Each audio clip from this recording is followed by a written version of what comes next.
Beleza, Sérgio, obrigado, viu, por ter aceitado o convite, em primeiro lugar. Te agradeço realmente em vir bater um papo com a gente aqui. Para quem não sabe, a gente se conhece há bastante tempo já, tem falado muito a respeito de fundo, sobre óticas diferentes. Eu acho que é muito rico a gente ter esse bate-papo aqui. E aí, para Super começar, eu legal. queria começar do começo, né? Que você se apresentasse, contasse um pouco da sua história, o seu papel aí. Eu acho que esse começo já é incrível para a gente ouvir. Legal. Bom, Léo, primeiro é um prazerzão, né, de ter a chance de estar juntos lá desde a SPM, passando por todos os primeiros passos de menu. Isso tudo é muito legal. A gente acredita muito no processo que algumas empresas acabam tendo para ajudar a transformar o mercado. Então, é um prazerzão estar com você, com a turma da empresa. Bom, eu tenho 54 anos, futuro vovô, esse ano viro vovô, e a história da gente está totalmente ligada ao mercado de alimentos, então, desde o comecinho na Nielsen, final da década de 80, depois passando por posições especialmente de marketing, de vendas e de gestão do negócio de alimentos de Sadia, de Ceval, Bung, Três Corações, LCA Alimentos. A gente teve uns 15 a 17 anos na indústria de alimentos. E só estou comentando isso porque eu acho que é legal, Léo, dizer que nesse período, estou falando ali de começo da década de 90, por ali, é quando quase tudo do food service estava se estruturando no Brasil, tanto que eu me lembro da gente ter tido encontros até com gente do IBGE para ajudar a formular como perguntar sobre alimentação fora do lar no orçamento do brasileiro e tal. Então, a gente acabou, ao longo de um tempão, participando de muitas das primeiras iniciativas do food service brasileiro, e isso levou a gente a uma atuação hoje muito, assim, totalmente centrada no food service, né?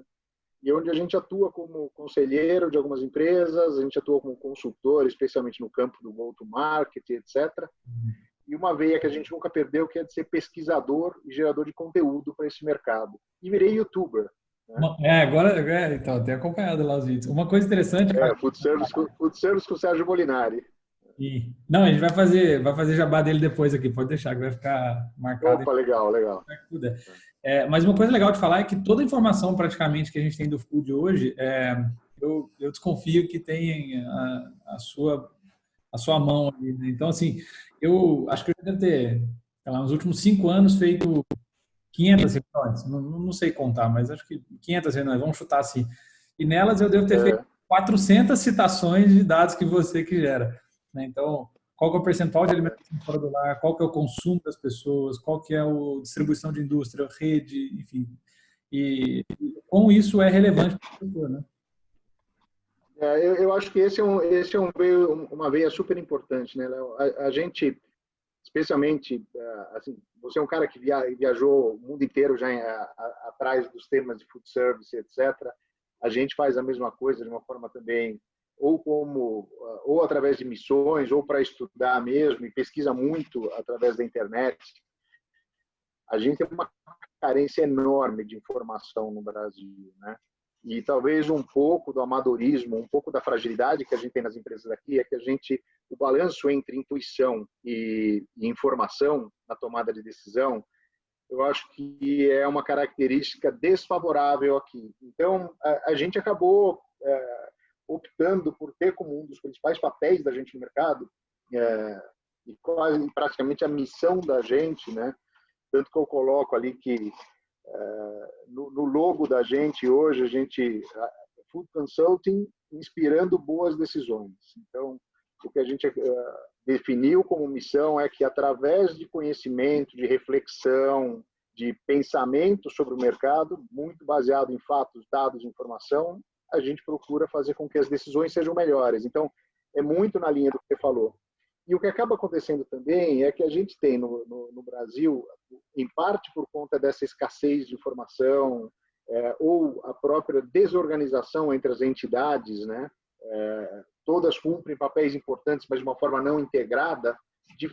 Raramente você encontra o que é o número do food service do Brasil. Então, o que é o mercado inteiro, qual é a tendência, e muitas vezes você precisa fazer um trabalho de coxa de retalhos enorme, né, para poder construir uma lógica que, mesmo não tendo a sofisticação dos números de fora, consiga tudo se amarrar. Então, isso, em boa parte, é o trabalho que a gente se propõe fazer dentro desse mercado, seja para a indústria, para canais de abastecimento e mesmo para os operadores, né? Bacana. Tem um dado que eu acho que é marcante, que a gente sempre olha ele e comenta, que é o mercado brasileiro de food ou de redes de franquias, ele é o dos Estados Unidos dos anos X, né? Então, a gente falou já de... 70, é. E esse é um mercado total de 200 bilhões.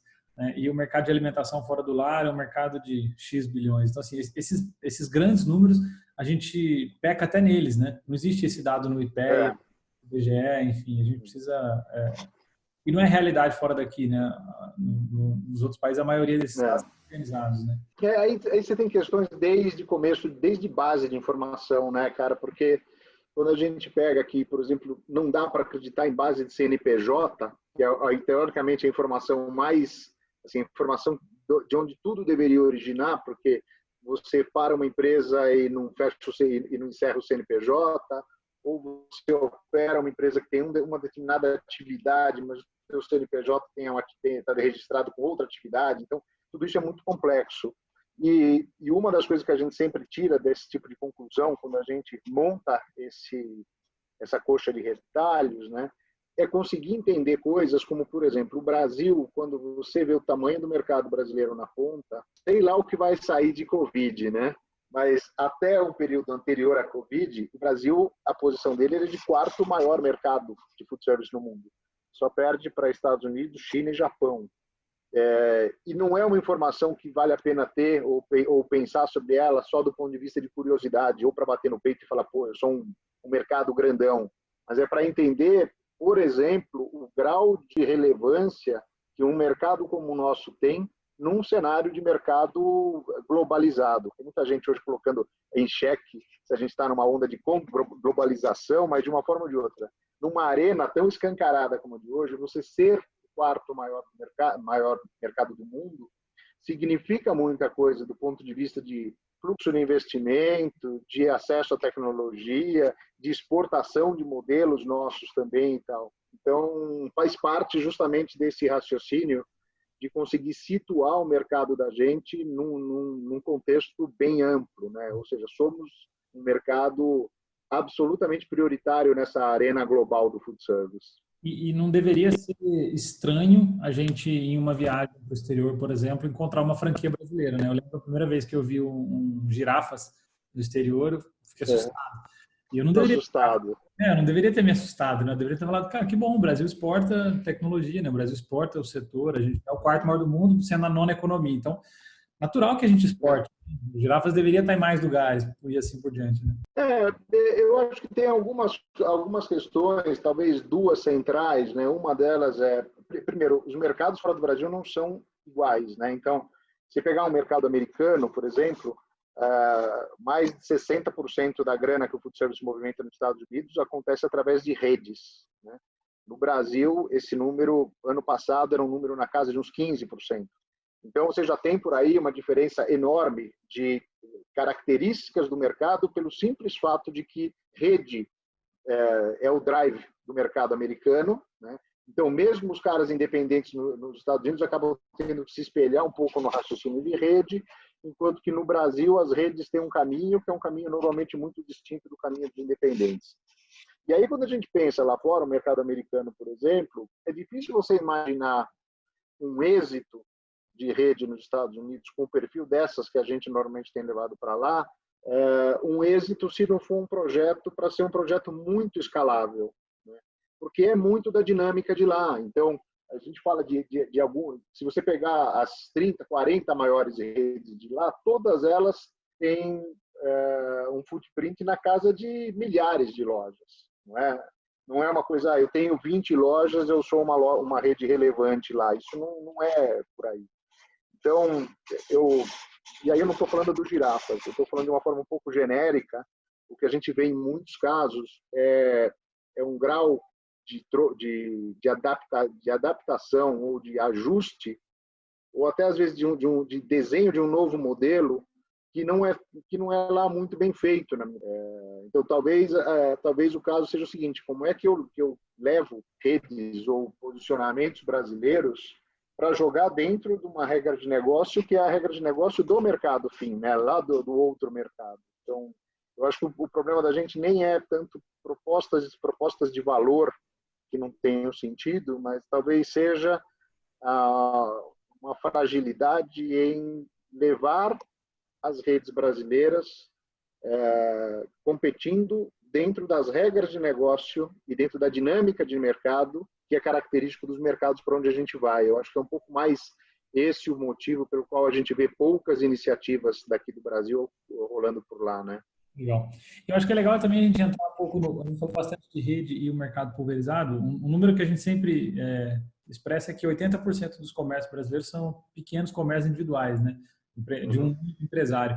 E isso muda muito a característica do mercado, né? Então, são mercados que não foram consolidados ainda e que esse movimento de consolidação, ele quase sempre se relaciona a um nível de maturidade do mercado. Então, a pergunta é assim, é verdade afirmar que mercados mais maduros são mais consolidados e que para a gente evoluir nesse setor, a gente vai ver uma consolidação? Então, a gente vai ver mais redes daqui para frente, o mercado de franquias, ele é de fato a tendência ou essa é uma característica nossa de manter o mercado pulverizado mesmo? Eu vou dar uma resposta pré-Covid e aí depois eu vou tentar fazer um ajuste pós-Covid. Legal. Se a gente pegar a curva do food service dos últimos 10, 12 anos, pelo menos que eu tenho de cabeça, não tem praticamente nenhum ano ou nenhum ano em que as redes deixaram de ter ganho de market share em relação ao total de mercado. As redes avançam um pouco a cada ano em todos os anos, né? Em grande parte, o aumento de participação das redes, né, que hoje talvez chegue a uns 15% do total do mercado, mas esse avanço, em grande parte, né, aconteceu muito motivado por expansão, né? Se a gente olhar o conceito de same-store sales das redes, o crescimento de mesmas lojas comparadas aos anos anteriores, raramente é muito maior do que o mercado como um todo. Mas o crescimento acontece muito em função de expansão, né? Então, isso é um passo que a gente vem vendo ao longo do tempo, etc., e que a gente entende, ou entendia até fevereiro, que não mudaria essa tendência, e talvez até acelerasse um pouco por conta de uma série de transformações que passa pela transformação digital, que passa por tendências como melhor adaptação a conceitos dos millennials, que passa por você estar mais preparado para operar dark kitchens, você lidar com inovações ou com tendências super importantes como plant-based ou como veg-centric, etc., de uma forma muito mais acentuada do que os independentes. Isso já era um pouco de como a gente via os próximos passos. O ponto é que quando chega a Covid, por uma questão de capacidade de sobrevivência, aí talvez a gente tenha até que voltar um pouco para discutir em alguns minutos como é que a gente está vendo tudo que a Covid está fazendo de transformação e tal. A leitura da gente é que a Covid vai funcionar como um acelerador das redes, do aumento de market share das redes em relação ao mercado total, né? Por uma capacidade de sobrevivência, por gestão, por inteligência, por ferramenta, por uma série de questões. Então, a gente entende sim que vai ter uma mudança de market share nos próximos anos por conta de um impacto, uma capacidade de se adaptar aos desdobramentos, às consequências da pandemia maior das redes em relação aos independentes. É um pouco de como a gente vê. Interessante. E aí eu acho que vale então a gente mergulhar na thread do Covid, né? Acho que sim, algumas coisas são senso comum de que é alguma coisa de longo prazo, de que vai demorar, de que ninguém quer romantizar a crise, ninguém queria que isso estivesse acontecendo. Enfim, acho que a gente tem um plano um platô de base onde a gente sai todo mundo do mesmo lugar, mas posto isso, acho que a gente tem várias opiniões que caminham em direções diferentes, né? Então tem pessoas mais otimistas, pessoas mais pessimistas, enfim, acho que tem análises de mercado sendo feitas de maneira bem distintas e aí é legal você dividir com a gente o que a Food Consult está vendo, como que vocês enxergam isso, qual que é o momento. Super. Aliás, é uma das coisas que a gente mais gosta de fazer, trabalhar em cima de cenário. Mas eu queria só, eu estava quase deixando passar, Léo, me perdoa só voltar um segundinho no tema do que você falou da concentração e tal, porque eu acho que você falou uma frase com a qual a gente concorda violentamente no mercado de food service, que é: quanto mais maduro, ele tende a caminhar mais para a consolidação, né? Então, se a gente olhar o que acontece entre redes, a gente já comentou um pouco, e a gente teve uma dúzia de movimentos de fusões e aquisições, abertura de capital e etc., ao longo dos últimos 3 anos, esse mercado, né? Pode não fazer tanto barulho, mas é bem significativo. A gente tem agora, esses dias, saiu, acho que ontem até, um dos caras de delivery também recebendo mais aporte, fusão entre 2 outras plataformas, muita consolidação no mundo da distribuição, né? Até por isso que eu me lembrei. Então, esse é um movimento que está escancaradamente em andamento. Concordo totalmente, eu acho que a gente tem que lidar com essa expectativa. Mas eu acho que, voltando para o tema agora de Covid, a gente tem usado uma palavra que a gente, a partir de agora, vai deixar de usar por algum tempo. A gente falava de projeção ou de previsão, e agora a gente está preferindo trabalhar simplesmente com um termo que é cenário, porque o grau de volatilidade, de instabilidade, de imprevisibilidade, quando você fala em fazer uma projeção, ela normalmente ela não tem essas características de incerteza tão grandes, né? Você até pensa em cenários e projeta com base em cenários, mas hoje a estabilidade é tão grande que é difícil você falar isso vai dar aquilo, e a lógica é muito consistente. Por outro lado, o que acontece, e é isso que a gente faz há muitos anos, né, Léo? A gente estuda, e a gente tem alguns modelos matemáticos que a gente aplica, não são tão sofisticados quanto alguns grandes bancos, etc., mas que a gente procura tirar do achismo essas variáveis, e não tem nenhuma dúvida do que é que movimenta, pelo menos nos últimos 10 anos, esse mercado. As grandes variáveis são emprego, renda e PIB, até mais olhando o PIB per capita do que o PIB em si, né? Lembrando que o Brasil tem uma natalidade importante ainda, então produzir PIB acaba sendo necessário até para distribuir para 2 milhões de brasileirinhos que aparecem todo ano, que é diferente de mercados mais maduros, com uma natalidade mais baixa, né? Então, a gente até precisaria de mais PIB por conta disso. Exato. Quer comentar alguma coisa? Abrir esse atrás, porque o nosso PIB per capita, ou ele está estacionário ou ele tem caído, né, recentemente. Então, assim, a renda... o crescimento total da economia não reflete o crescimento total da riqueza dos indivíduos, né? Super, super. A gente fechou uma projeção do PIB per capita da década, né, a década de 2011 até 2020, considerando que o PIB, a nossa expectativa até 2 meses atrás, imaginando um PIB que fosse cair 6% nesse ano, a gente teria, nessa década de 2011 até 2020, a pior variação de PIB per capita do Brasil em 120 anos. Então, das últimas 12 décadas, que é o histórico que a gente tinha, a pior variação de PIB per capita do Brasil está sendo essa década que está terminando agora, nesse ano. Deus queira que marque talvez uma virada de cenário daqui para frente, né? Mas isso é bem, bem relevante mesmo. E eu acho que, para deixar bem didático, um ponto que você falou super importante de renda e tal, as variáveis que dominam o setor, um ponto que complementa ali, que é emprego, você falou, e é interessante as pessoas entenderem por quê, né? Porque as pessoas almoçam fora de casa quando estão empregadas, né? Então, a alimentação... Exatamente.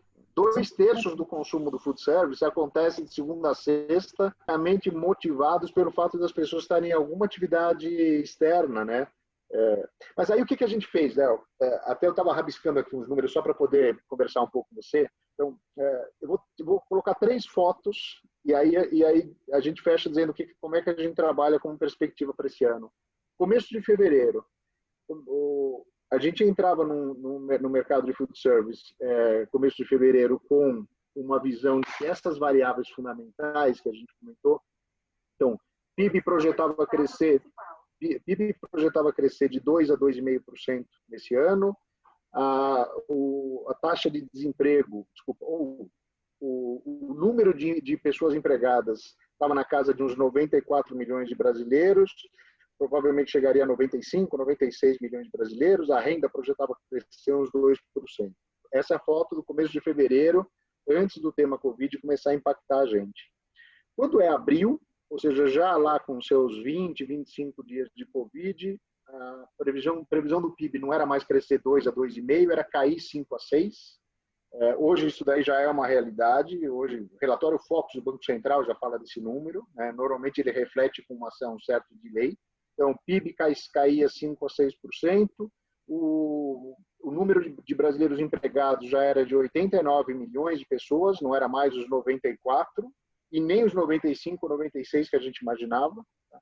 E a renda só não caiu porque como o desemprego bateu muito no informal e no mais baixo, percentualmente a renda tá até boazinha, né? Mas ela está mascarando o tamanho do desemprego.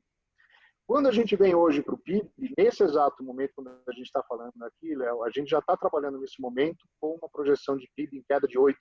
A gente já está trabalhando com a perspectiva de que a quantidade de brasileiros empregados pode cair de 85 milhões ao longo do segundo semestre. E a gente, sem falar que lida com uma quarentena que está se prolongando, um risco até de ter, eventualmente, alguma segunda onda em regiões com uma reabertura um pouco precipitada e um baita de um sangramento no mercado, etc. Nesse momento, com tudo isso, a gente trabalha com esse cenário, a gente estima que o mercado possa cair esse ano entre 30% e 34% em termos reais. Nossa projeção há 2 meses atrás era uma queda de 25% a 30%. A gente trabalha agora com 30% a 34%. E talvez como desdobramento disso, talvez o mais importante afetando diretamente o mercado é que já é tido como absolutamente certo, se você falar hoje com a Brasel, eles certamente já vão dar como líquido e certo que não é menos do que 20% o número de estabelecimentos que não voltam a operar. E esse número pode bater a casa de uns 30% de redução. E aí muda tudo, né? Porque muda... A gente está falando queda do mercado de um lado e está falando de queda muito acentuada também do número de competidores do outro, número de estabelecimentos. E aí tem um monte de coisas que a gente pode derivar disso, né? Primeiro, uma regrinha de 3 bem básica, que é se o mercado cair 30% e morrer 30% dos competidores, para quem ficar, talvez o bolo seja o mesmo. E essa é uma conta verdadeira. Ela é muito grosseira, mas o raciocínio não é insano. O raciocínio pode ser até que se feche mais empresas pequenininhas do que as maiores, pode ser que o efeito não seja exatamente isso, mas a gente tem que considerar que num cenário um pouco mais longo, né, porque a gente não está dizendo o mercado cai uns 30%, 34% esse ano e fica assim pelo resto da vida. A gente está dizendo que esse é o impacto esperável, pelo menos no horizonte aí de 2020, mas tem uma recuperação que vem depois e que pode ser uma recuperação que fique na mão de um pouco menos players do que hoje. Então tem um jogo interessante para a gente acompanhar aí pelos próximos meses ou até 2021. E de certa forma, cruel, né? Porque quem vai conseguir se manter é quem tem mais capital hoje, né? Então a gente também vai ter no emprego diretamente, né? Do pequeno comerciante. Então acho que é triste, mas de fato a gente vai acompanhar talvez uma reação nos próximos anos que seja do fortalecimento das redes dos caras que aguentaram passar por essa crise, né? Acho que vai ter... Aí onde faz a ponte com aquele comentário sobre rede, né? Então, se a gente olhar a capacidade que a rede tem, que vai desde conhecimento, know-how, ferramenta, mas passa muito fortemente pela capacidade de originar recurso e de gerir o caixa, né? Isso certamente vai ser o tal acelerador que a gente falou do crescimento da rede em relação ao independente. A gente trabalha muito com essa perspectiva.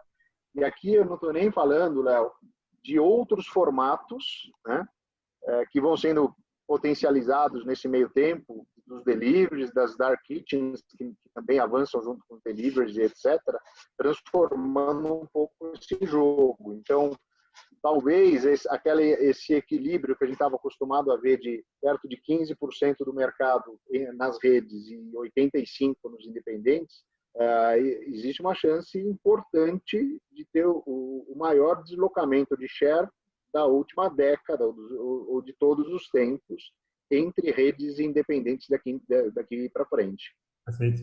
E assim, acho que a gente já consensa com relação ao impacto, mas existem casos isolados de pessoas que estão performando bem, né? Então, de certa maneira, a gente tem alguns casos muito isolados, eles não refletem estatisticamente nada, certamente, eu imagino assim, acho que você concorda com esse ponto, mas eles chamam a atenção, né? Acho que tem o Patties, por exemplo, que é uma hamburgueria que tem feito filas e filas na sua região, enfim, acho que tem exemplos de pessoas que administraram bem esse cenário novo. O que você acha que é a diferença aí? O que tem de aprendizado nisso? Primeiro, eu acho que a gente não pode perder de vista, né, que por mais que a gente esteja vendo, por exemplo, no caso de tanto de delivery como de take-out, que são as duas formas básicas em que o food service está operando nesse momento, então, por mais que a gente tenha uma tremenda bolha, na minha opinião, eu não estou nem tanto falando sobre a bolha do volume de vendas, mas a bolha de novos entrantes. Tem uma quantidade absurda. Se você entrar nos principais marketplaces, você vê um monte de carimbinhos de novo, o tempo todo. Então, tem muito paraquedista entrando. Tem muita gente legal entrando ou fazendo melhor, mas também tem muito paraquedista. Então, independente disso, ou até por conta disso, empresas, ou eu não vou nem falar de empresa, eu vou falar de marcas bem posicionadas, né, que entreguem, né, as expectativas dos consumidores, tendem a ter uma aceleração muito mais forte do que a média de mercado. Você citou o exemplo de Pets, eu acho que é um ótimo exemplo, mas hamburguerias de uma forma geral, né, pizzarias de uma forma geral, eu estou pensando um pouco com o ranking do delivery, né? Então, pizzaria, pizza, hambúrguer, outros lanches, e depois aí tem um tombo grande para todos os outros. Mas eu acho que quem opera bem, marcas que estão operando bem, pensando desde a comunicação, passando a como atrair o cliente, ou estimular o cliente, o produto, a embalagem, a qualidade da entrega, o tempo da entrega, etc., ou a qualidade do retira, a facilidade, etc. Quem está operando bem, num mercado que está muito fechado em torno do delivery e do take-out, está tendo uma alavanca que não teria numa situação normal, porque a comparação acaba favorecendo. E eu acho que tem um certo engano de algumas interpretações quando você pergunta para o consumidor hoje o seguinte: quais são tuas principais preocupações para consumir? Ele fala que é contaminação, e em segundo lugar ele fala que é problema com poder aquisitivo. E aí muita gente pega e associa a questão de poder aquisitivo com vender produto de baixo preço necessariamente. Eu acho que isso é totalmente segmentado. Então, essa resposta, o que é dar uma boa resposta em relação à preocupação com o poder aquisitivo, é proporcional à capacidade, ao poder aquisitivo de cada família, de cada consumidor. Então, a busca por um produto acessível, um produto com valor justo na classe média alta, não é a mesma busca da classe média baixa, né? Então, quando você encontra essa equação entre uma boa experiência, mesmo que seja no delivery, mesmo que seja no take-out, uma boa experiência olhando o produto, a segurança, a embalagem, a comunicação, tudo isso, com o preço, quando esse encontro é feliz, tem muito espaço para a marca. E o brasileiro não está muito afim, até por ter um baita congestionamento de ofertas, tem uma parte enorme do consumidor que não está afim de ser cobaia e comer o hambúrguer do qual ele nunca ouviu falar, a pizza da qual ele nunca ouviu falar, e etc.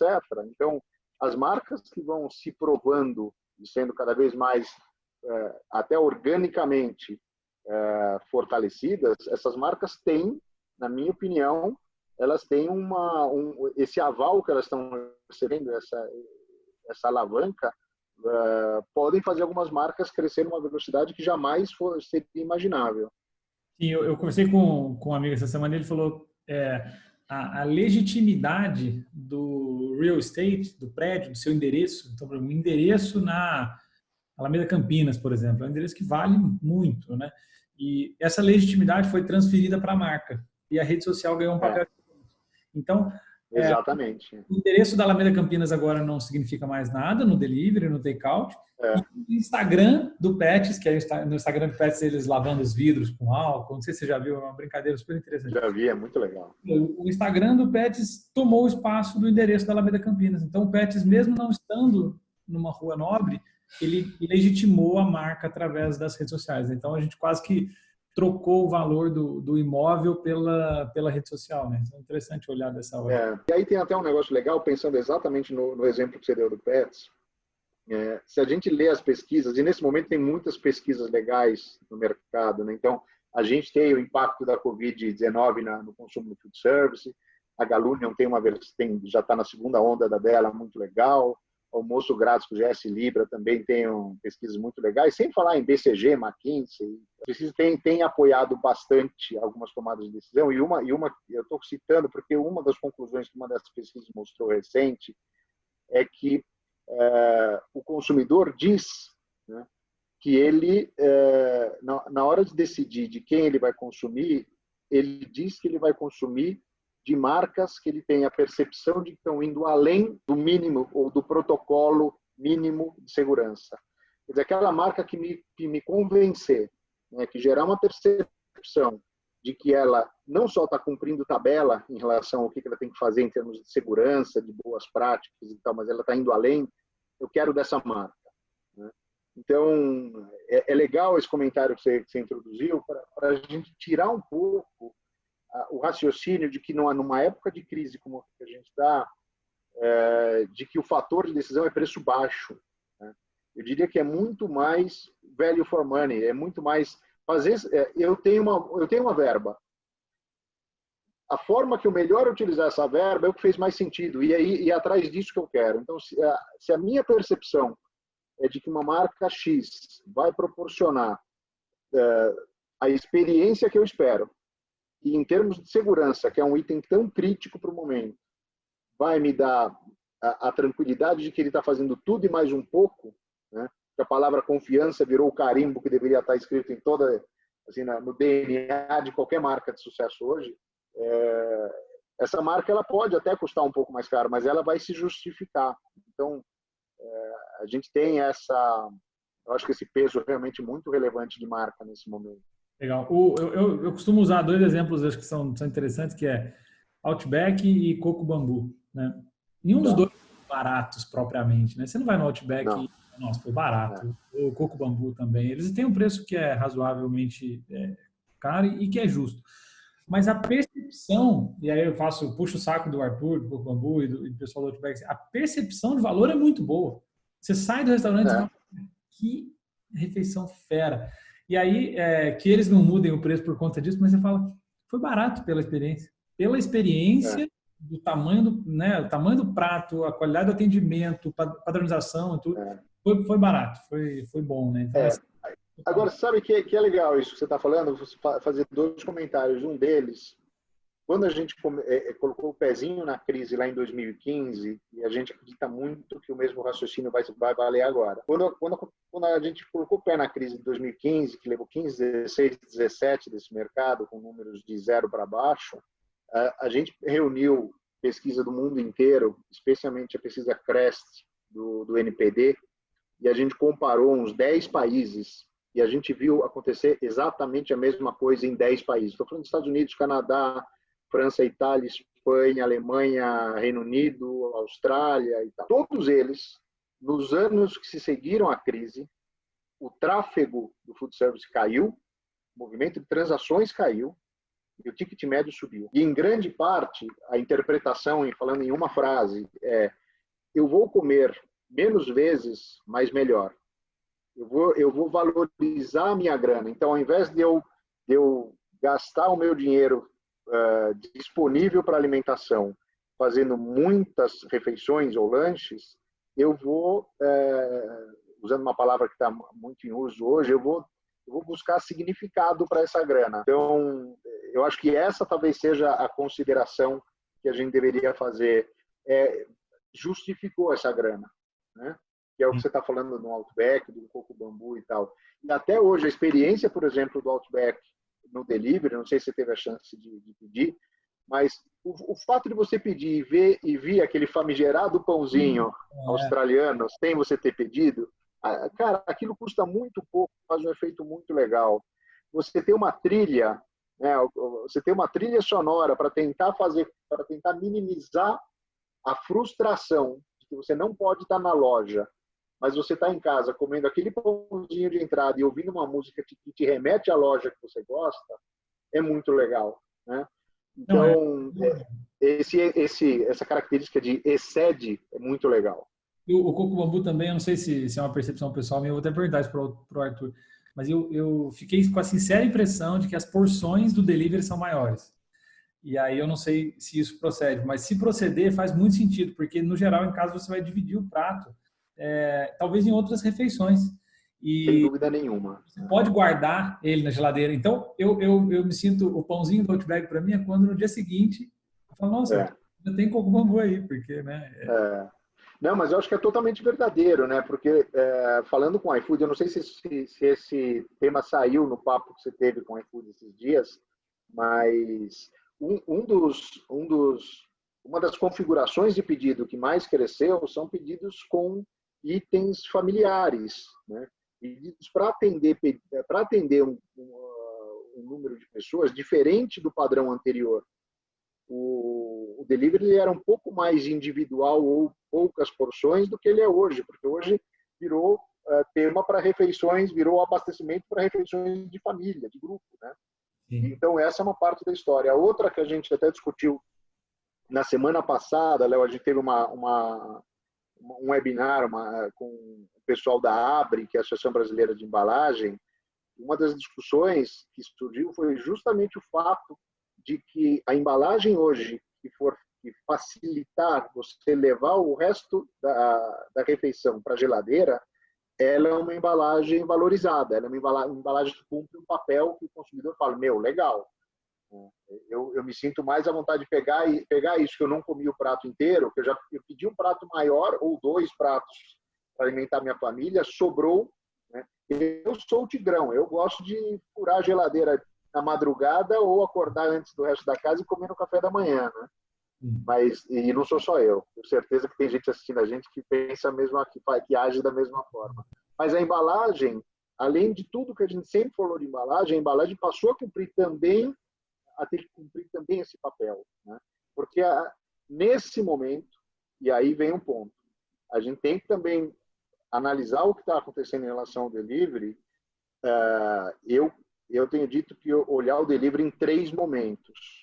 A gente pode falar disso daqui a pouco se te interessa, se te convier. Mas nesse momento, o delivery ele tá alimentando o indivíduo e o grupo. Ele é a solução individual e é a solução para o grupo, né? Então, aquilo que responda melhor a essa visão de atender um grupo, inclusive ser mais adequado para poder ir para a geladeira, ir depois para o micro-ondas, ou seja lá o que for, tudo isso gera vantagem competitiva. Porque tem uma referência para mim que é muito marcante, que é os restaurantes de salada, né?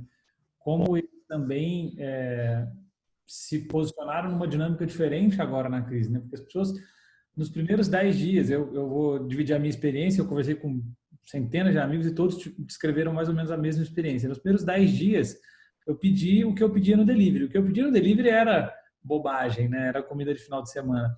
E chegou uma hora que eu falei, não, agora eu preciso me reinventar, eu preciso comer de novo bem. E aí eu fui buscando os restaurantes mais saudáveis.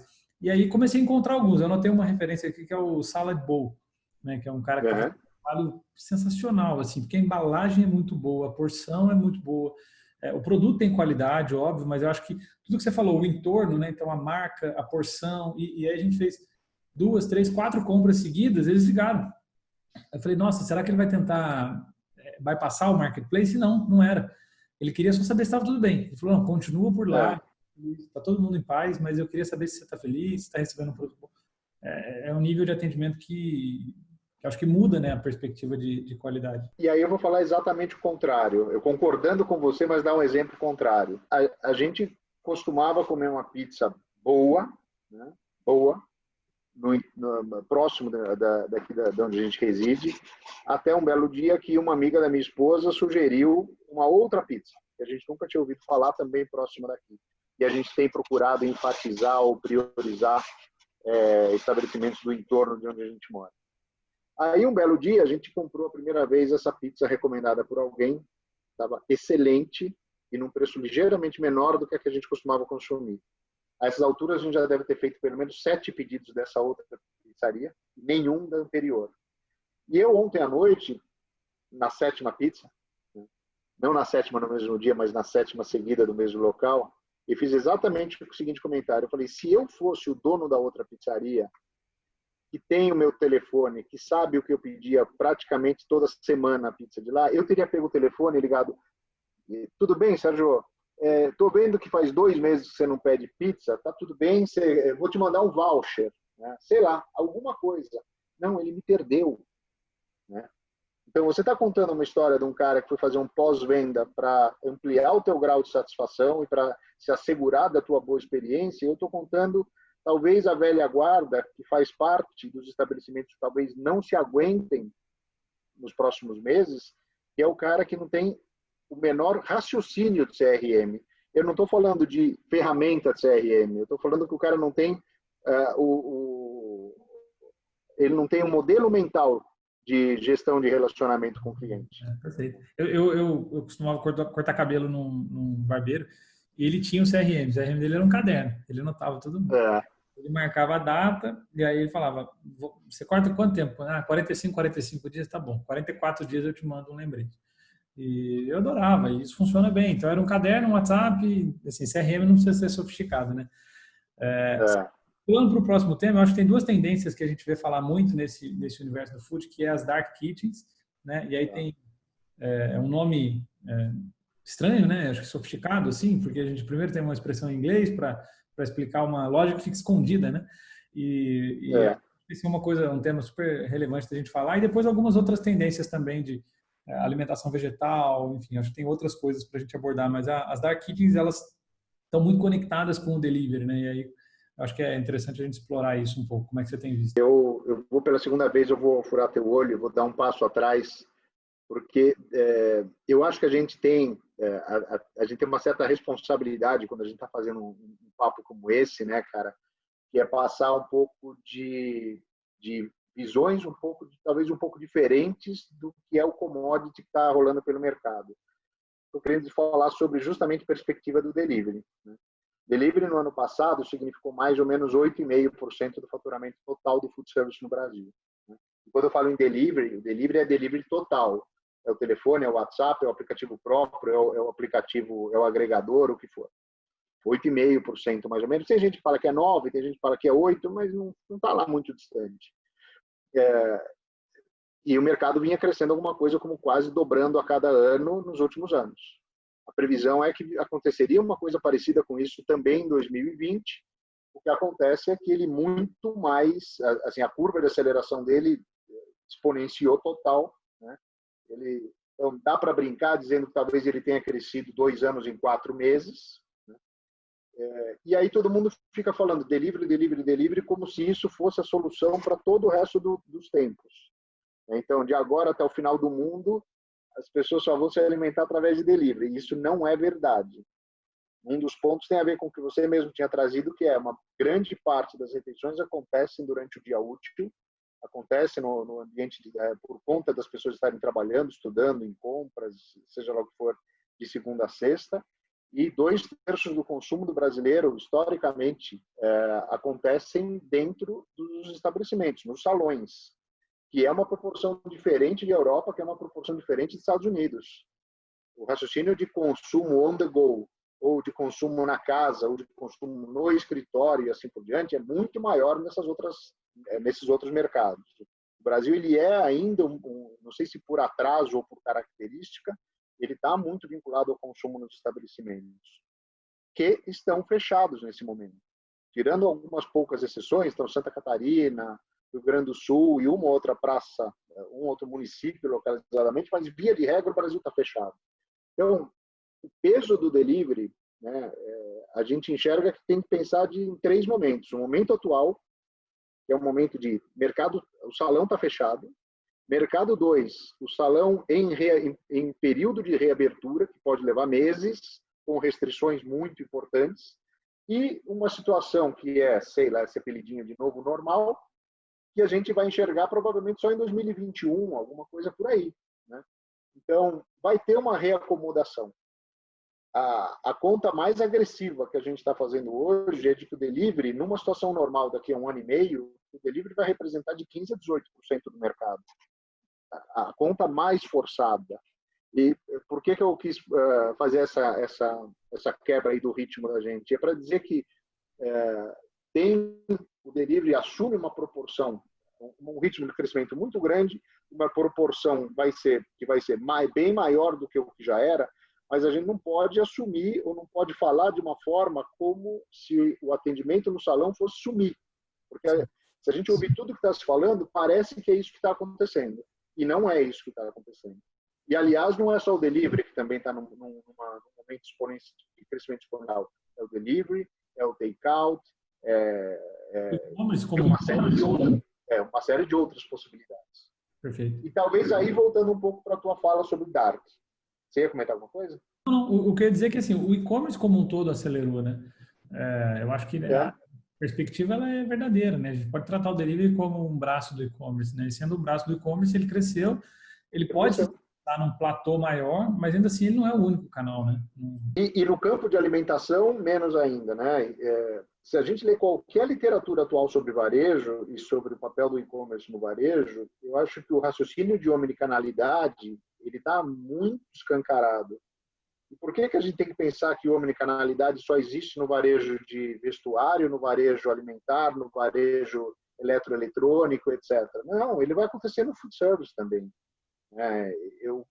E fica talvez a dica que é uma marca, seja lá qual for, se ela existe no salão, se ela existe no take-out, se ela existe no delivery, se ela existe no evento, seja lá o que for, ela tem que ter a preocupação de que ela se manifeste de uma forma coerente em todas esses diferentes canais, essas diferentes maneiras. E aí a gente vai para a história da Dark Kitchen, né? E eu acho que vale a pena fazer um comentário, pelo menos a nossa visão sobre Dark Kitchen, que não é a verdade absoluta, só é a visão, é como a gente interpreta tudo que está acontecendo. A gente vê um paralelo muito grande, Léo, do que se fala sobre Dark Kitchen e do que se falava sobre delivery nos últimos anos. Sempre que a gente vem falando de delivery, quase todo mundo cria uma caixinha em que você está pensando no delivery online. Então, é como se delivery tivesse virado só o delivery online. Então, o raciocínio todo é no delivery online. E aí, da mesma forma, quando a gente fala de Dark Kitchen, a grande parte de quem raciocina sobre Dark Kitchen vai pensar em cima de alguns modelos maravilhosos, que eu realmente bato palmas, tipo LiveUp ou Mimic, ou mesmo agora as iniciativas da Sodexo e etc., e outras. E todo mundo começa a resumir o tema do Dark Kitchen. Faz delivery do... Qual, perdão? Burger. O Burger, sem dúvida. Ele opera nas Dark Kitchens do próprio Marketplace, né? O Rappi tem as Dark Kitchens e ele opera... o iFood também está indo para isso e tal, né? Bem interessante. Então, pegando esses exemplos, né? Eu peguei LiveUp e Mimic como primeiros modelos e citei a Sodexo, que talvez sejam os modelos que têm uma vida própria, né? Com propósito próprio, com posicionamento diferente e tal, com grau de sofisticação, tanto que já receberam aportes enormes e tal, mas você tem toda a razão, as Dark Kitchens estimuladas, fomentadas ou até criadas pelos próprios marketplaces são um outro grande exemplo.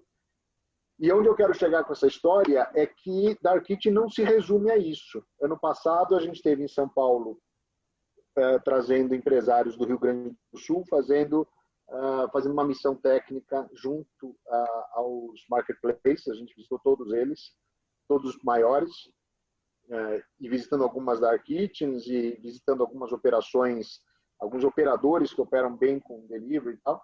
E eles estão criando uma Dark Kitchen que não é nem LiveUp, nem Mimic, nem Sodexo, nem Rappi, nem iFood, etc., uma própria.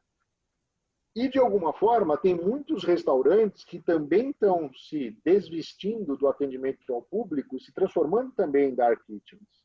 Então, a gente tem uma leitura sobre a extensão do que Dark Kitchens pode virar, uma extensão maior do que a visão de grandes operadores de Dark Kitchens criando redes de Dark Kitchens ou um footprint importante. Então, por exemplo, uma Live Up que daqui a pouco vai ter 10 cozinhas já no Sudeste.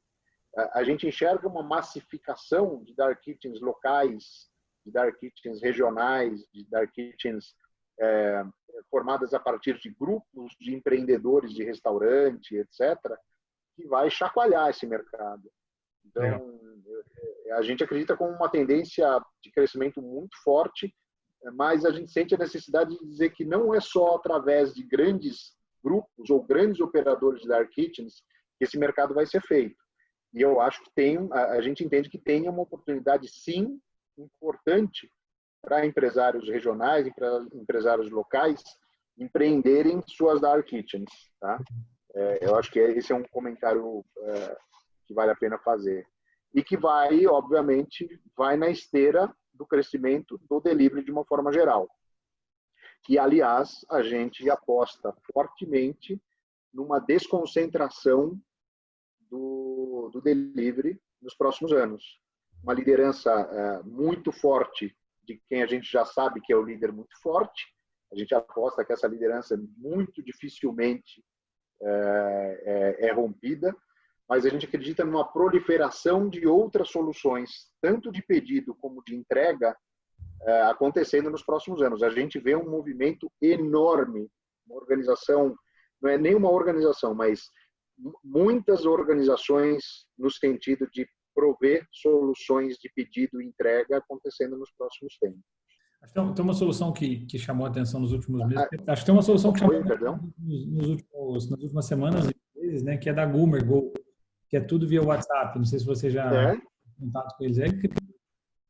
E é muito legal fazer esse comentário também da Goomer e da plataforma via WhatsApp, porque hoje, né, até uma coisa interessante, a gente fez recentemente, Léo, 2 pesquisas perguntando sobre delivery. Uma pesquisa perguntando sobre delivery para operadores, então qual é a visão dos operadores sobre o delivery, e uma outra pesquisa no mesmo momento perguntando sobre o delivery aos olhos do consumidor. E uma coisa que chamou muito a atenção é a questão do WhatsApp. O consumidor se manifesta muito afim de fazer pedido por WhatsApp. O WhatsApp já tem a mesma base de pedidos, não de número de pedidos, mas de penetração. O mesmo número de consumidores dizendo que fazem pedidos de delivery por WhatsApp e o telefone.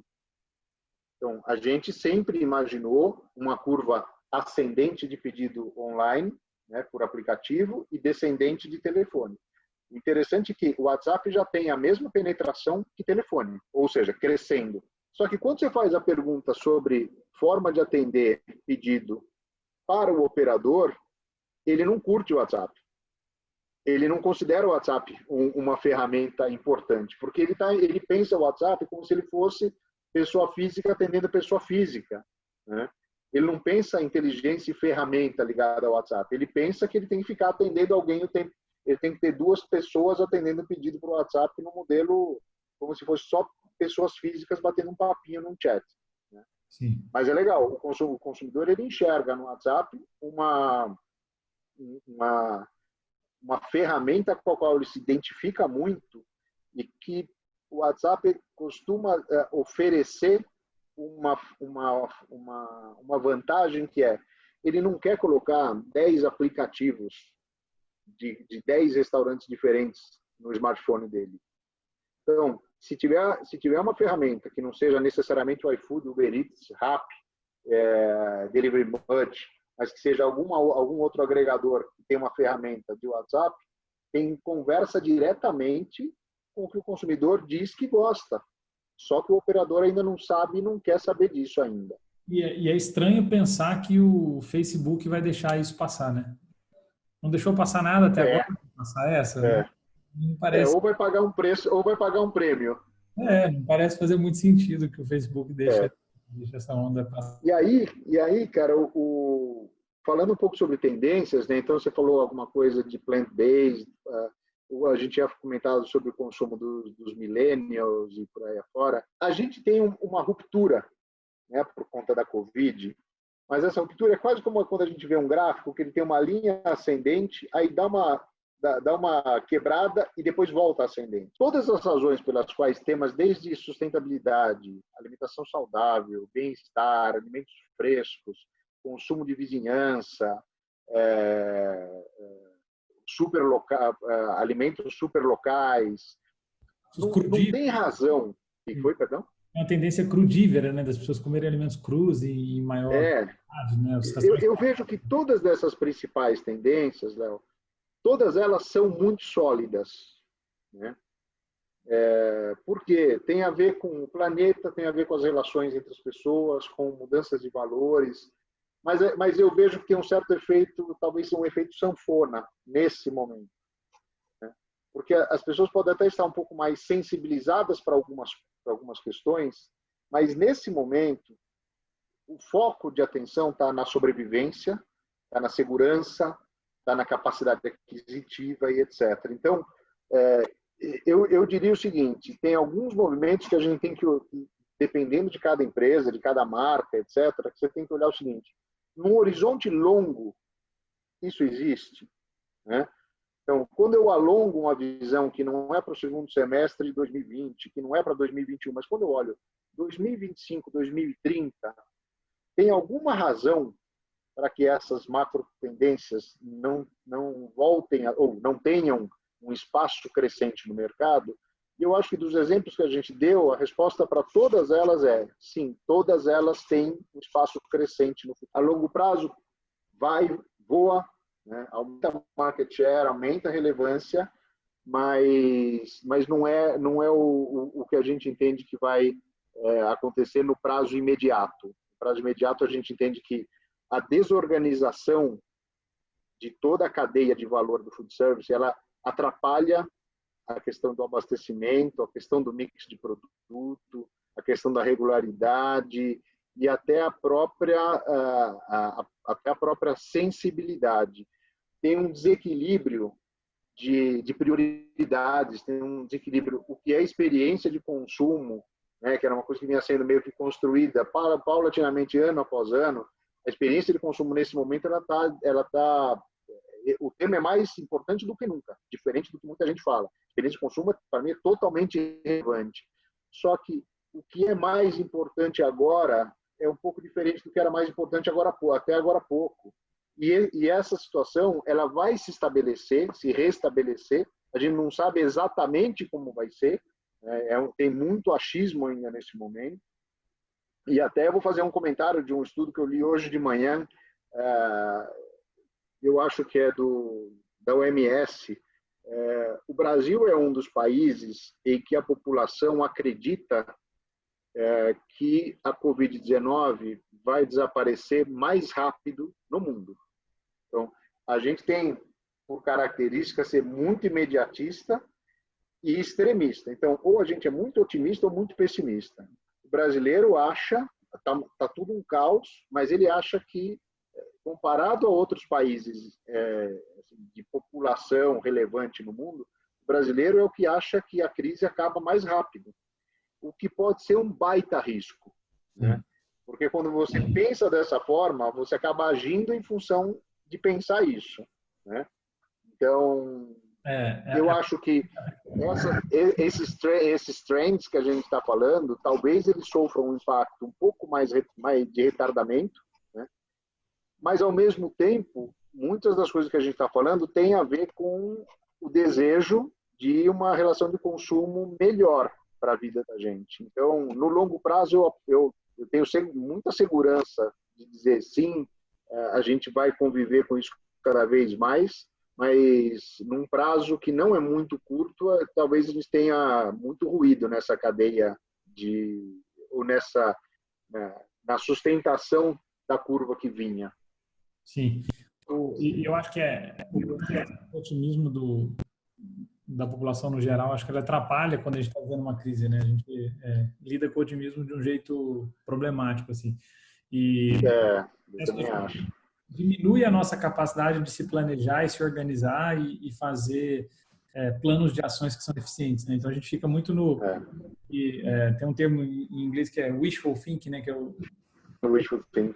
positivo, que ele não leva a lugar nenhum, ele não serve para quase nada É, nas relações do dia a dia, né? Então é importante. vejo da mesma forma.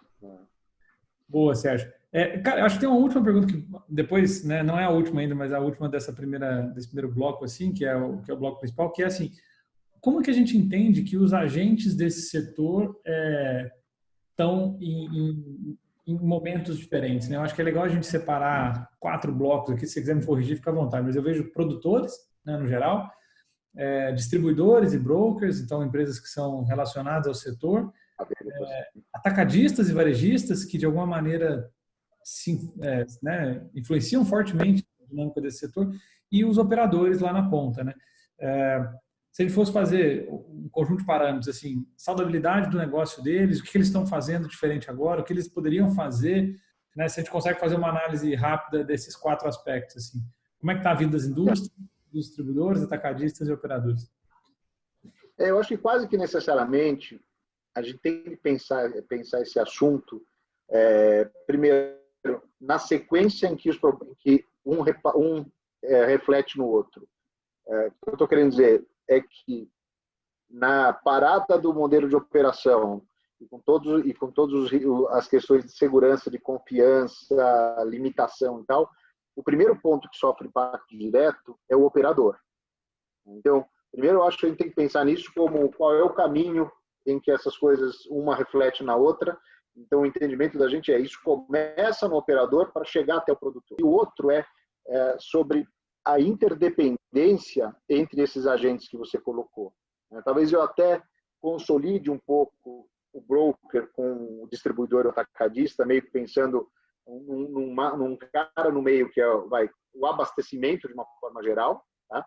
Então, se eu falar de operador com abastecedor, com a indústria, com o produtor, o que a gente vê por tudo que a gente já falou sobre a característica da pirâmide do food service brasileiro, muita empresa pequena, muita empresa familiar, muita empresa com dificuldade de gestão ou limitação de gestão, que é pega de uma hora para outra, né?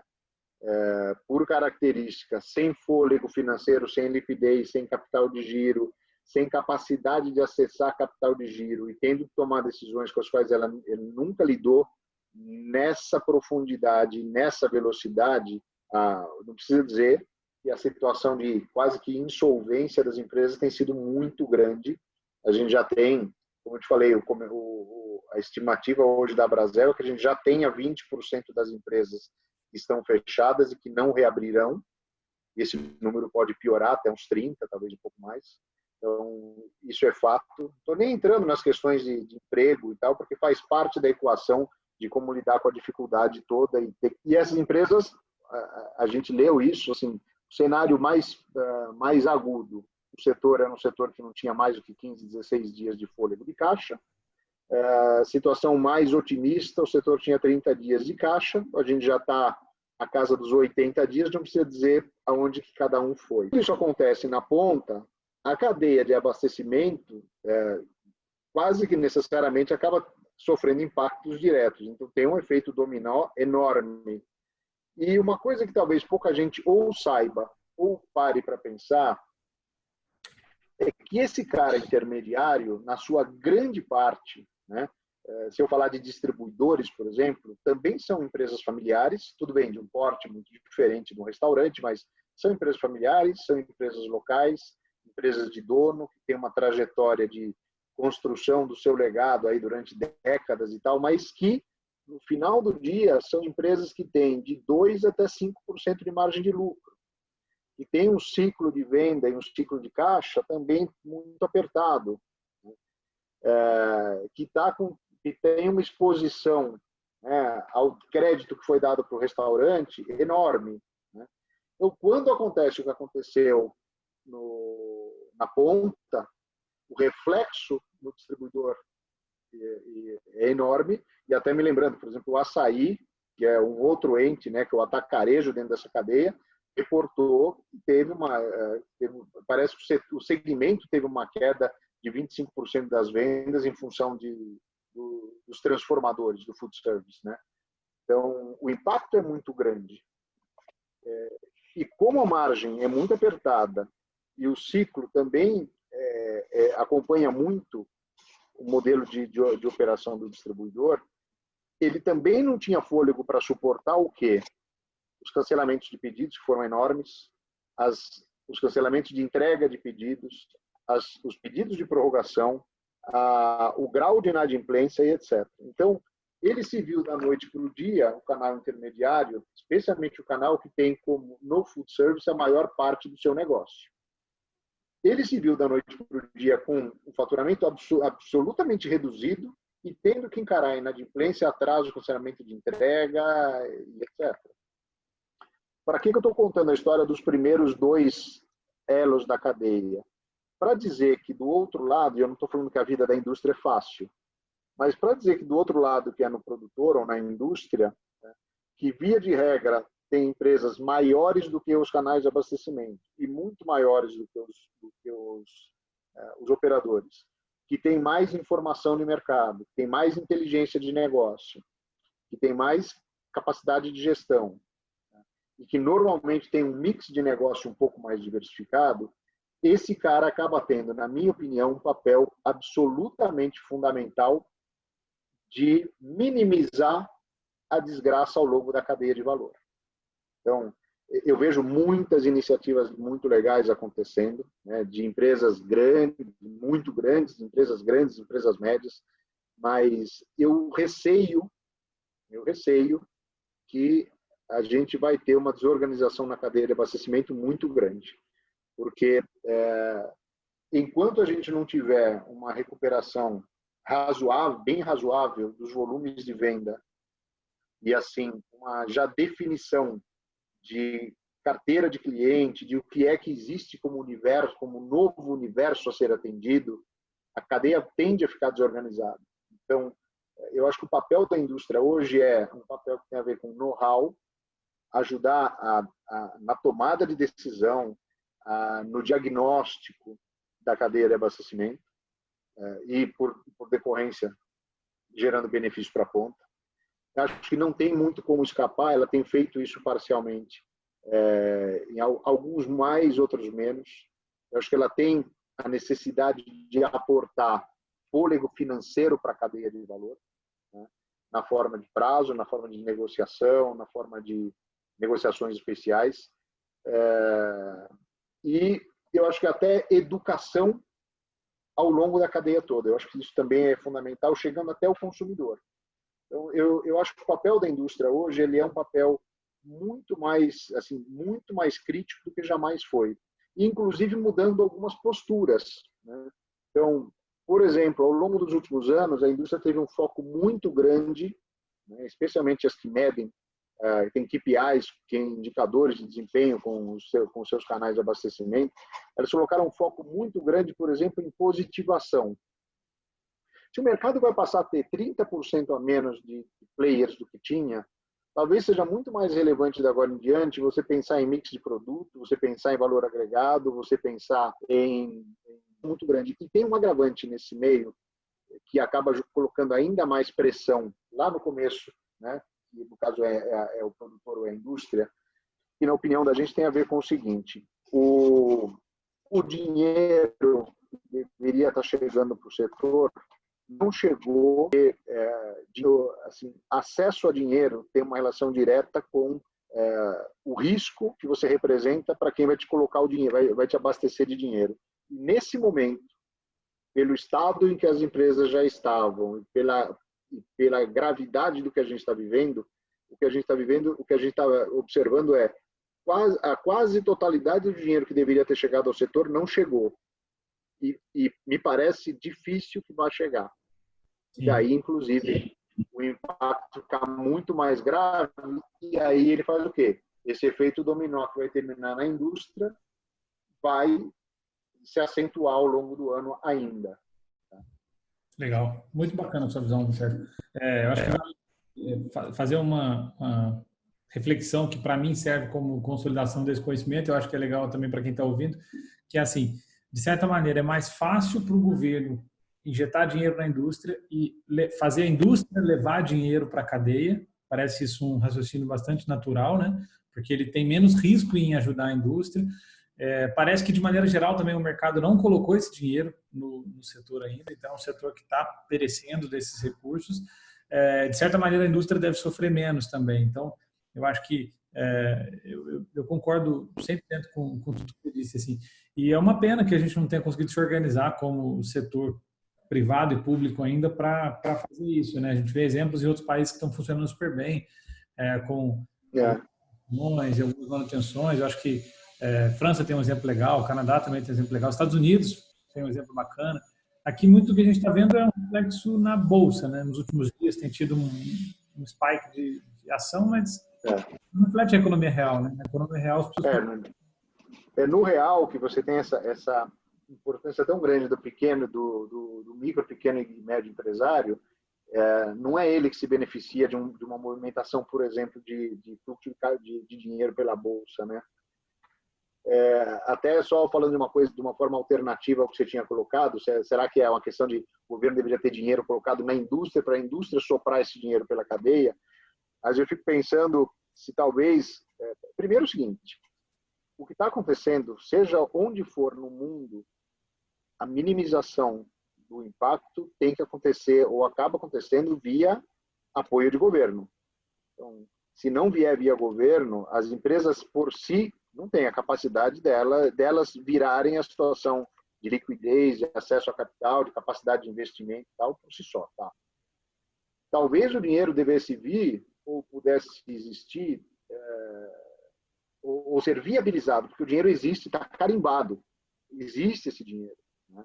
Ele não está chegando. Talvez fosse com o governo, de alguma forma, segurando o risco do crédito. Porque, assim, a gente viu um estudo esses dias agora, no sul do Brasil, fizeram um levantamento das empresas do setor que pediram, que foram buscar dinheiro, se eu não estiver enganado, 69% ou 70% das empresas tiveram um não retumbante. Né? Assim, é um percentual enorme. As empresas não conseguem pegar o dinheiro. Quem consegue pegar o dinheiro é quem tem um score bacana, quem tem garantia, e que, teoricamente, o cara que tem um score bacana nesse momento, garantia, etc., talvez seja o cara que não precisa pegar dinheiro. Né? Sim. Então eu não sei exatamente qual vai ser a solução para isso. Eu temo que a gente, por demorar muito para ter alguma solução, porque esse dinheiro está disponível para as empresas já há mais de 2 meses. As empresas não estão conseguindo chegar nele. Eu temo que, pela demora em conseguir o dinheiro, as empresas tenham que fechar, muitas empresas vão fechar antes de ter conseguido o dinheiro. É esse quadro com o qual a gente lida. E vou falar uma coisa que talvez seja feia, mas a gente está... Não tem filtro aqui não, manda lá. Mas feia no sentido seguinte: o Brasil há muitos anos já deveria estar passando por um processo de seleção natural no mercado, né? De enxugamento do número de estabelecimentos de uma forma mais orgânica, por uma questão de incapacidade de competir, por posicionamentos frágeis, por uma informalidade, por más práticas, por insegurança alimentar, etc. Isso não aconteceu de uma forma orgânica, culpa nossa, né? Nossa como consumidores, nossa como empresários do setor, nossa como entidade governamental, como entidades de classe e tal. A gente não fomentou que o cara que é ruim para o mercado e para a sociedade caísse fora, e agora isso está acontecendo de uma forma acelerada, forçada, dolorosa, e que infelizmente também está levando bons empresários juntos. Então, mas de uma forma ou de outra, cara, se a gente fizer um paralelo, a gente gosta de fazer esses paralelos com outros mercados, né? Quando a gente compara, sei lá, mercado americano e brasileiro, vou falar em dólar para ninguém falar que eu estou desconsiderando moeda. Em média, um estabelecimento nos Estados Unidos fatura de 9 a 11 vezes mais do que um estabelecimento no Brasil, em dólar. O que significa um monte de coisas. De acesso à tecnologia, de capacidade de gestão, de foco do gestor, de boas práticas, de instalações e por aí afora. Então, fazendo qualquer raciocínio curto, a gente chega à conclusão de que a composição do que é o food service brasileiro, historicamente, tem muita coisa que não deveria existir, até por uma questão de segurança do consumidor, até por uma questão de confiabilidade, até por uma questão de espelhar práticas que constroem um ambiente de negócio ruim e tal. Eu vou entrar no seu raciocínio e complementar quem são essas pessoas, né? Que assim, eu acho que todo mundo tem uma referência desse estabelecimento que a gente fala, poxa, como é que esse negócio está vivo, né?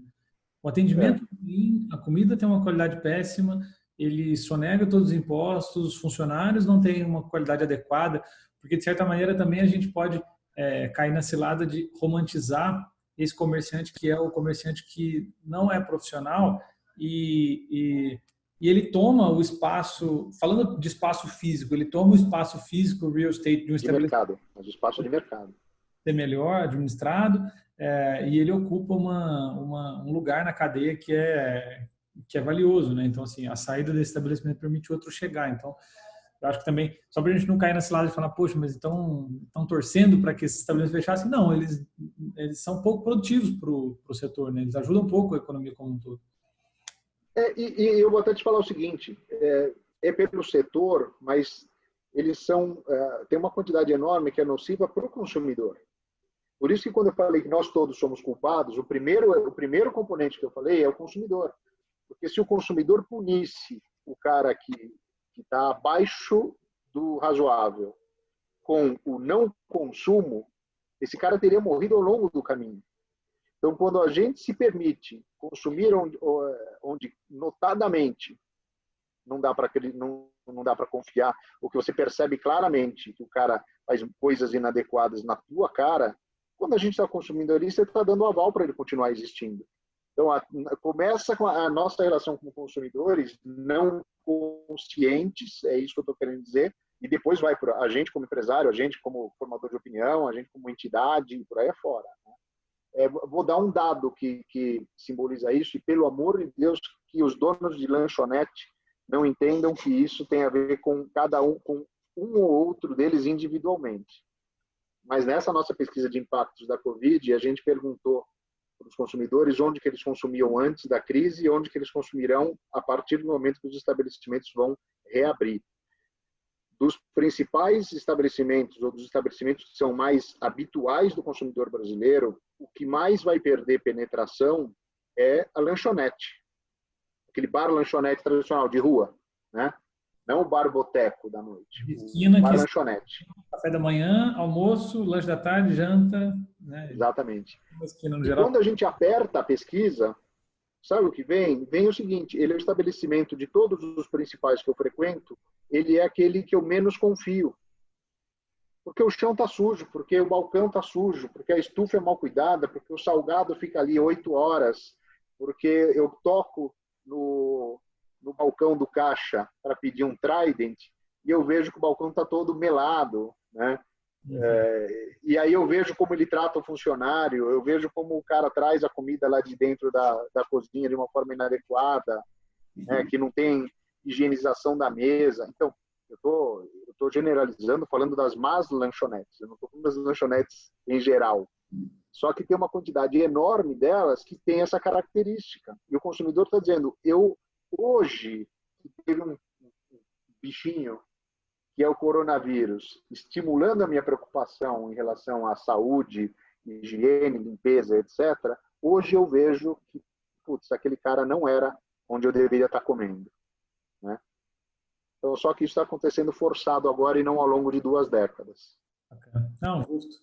E Sérgio, acho que a gente acabou extrapolando o tempo, igual você falou, daria para a gente ficar 4 horas conversando, mas eu não sei se as pessoas teriam paciência de ouvir depois 4 horas, né? A gente vai fazer nas redes todas, a gente divide o conteúdo com todo mundo. E aí, por fim, a gente costuma fazer uma pergunta que é assim, onde você consome conteúdo? O que alimenta você como profissional, Sérgio Molinari? Você acha que é uma curiosidade super bacana das pessoas que às vezes assistem os materiais primeiros que a gente fez e falam, poxa, eu queria saber que livro que esse cara leu, onde que ele está consumindo notícia, enfim, acho que é uma dica legal da gente deixar sempre no fim aí, para as pessoas te entenderem melhor. Eu acho que a primeira coisa e sem querer enfatizar o termo de fake news, porque a minha preocupação não é com fake news, minha preocupação é, em geral, com informação de boa qualidade, né? O que eu sinto é que, mais do que nunca, né, a gente está numa etapa da sociedade, né, que foi muito exacerbada agora por conta da pandemia, em que buscar informação qualificada, né, passou a ser um fator muito dominante de como se posicionar melhor em todas as frentes da vida da gente. A frente pessoal, a frente familiar, a frente econômica, os desafios de carreira, seja lá o que for. E eu acho que tem aquela questão do efeito sanfona, Léo, tem mostrado o seguinte, tem uma proliferação tão grande de conteúdos disponíveis hoje que as pessoas hoje falam o seguinte: onde que eu vou colocar o meu tempo? Não dá para ler tudo que despertou a minha curiosidade, né?